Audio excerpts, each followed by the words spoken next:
Je vais pas donner la définition du Larousse, mais il y a souvent cette confusion quand on parle de marque, peut-être à juste titre. Souvent, quand je rencontre des startups ou même des boîtes plus grosses, quand je leur parle de marque, ce qu'ils entendent, c'est mon logo et mon nom et mes couleurs. Ce qui est plutôt l'aspect branding. Et en fait, quand tu prends la définition du Larousse, enfin pas la définition du Larousse, mais la première définition de la marque, elle servait à l'époque à différencier un cheptel d'un autre. Et en fait, je marquais offert, d'où le nom marque, je marquais offert mon cheptel pour que du coup, je sache que ce cheptel m'appartient. Donc c'est vrai que dans son sens original et originel, la marque, c'est du branding.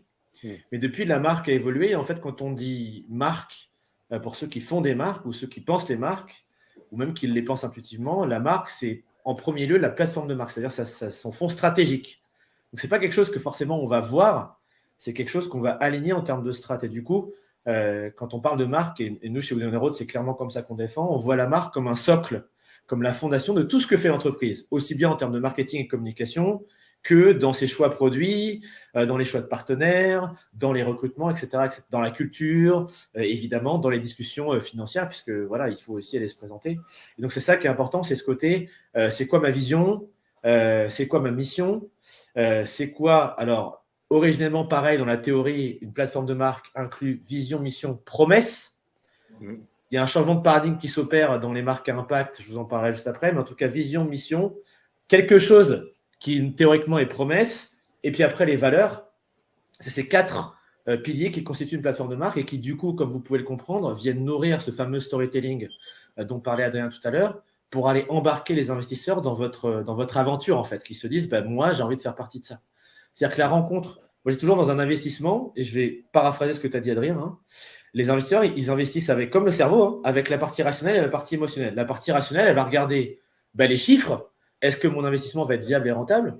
Aussi le produit, le service qui sera présenté. Est-ce que ça répond à quelque chose? Le besoin, est-ce que c'est solide, cette proposition qu'ils ont? Et après, ils vont aller regarder du côté émotionnel l'histoire et aussi la présentation qui est faite. C'est-à-dire qu'il y a d'abord l'histoire, donc ce qui n'est pas visible, ce qui est dit, ce qui est ressenti. Puis après, toute la partie que les gens ont en tête quand ils disent la marque, mon nom, mon logo, mes couleurs, ça, c'est la partie visuelle, d'accord? Mon langage aussi, qui elle est aussi importante puisque on a qu'une seule fois l'occasion de faire une bonne impression, n'est-ce pas? Donc, cette perception, c'est un peu le body language de l'entreprise.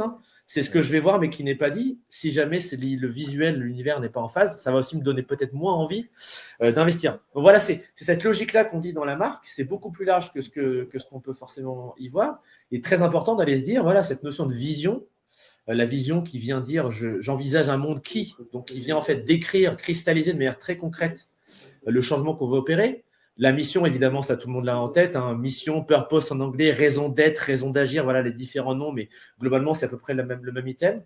La promesse et les valeurs. Voilà grosso modo ce qu'est la marque. Et pourquoi tout de suite, quand on se projette, on se dit, oui, c'est sûr, si je l'ai en tête, si je sais bien raconter quand je vais rencontrer un investisseur, ça va probablement l'accrocher et lui donner envie d'embarquer avec moi dans mon aventure et y investir et s'y investir aussi.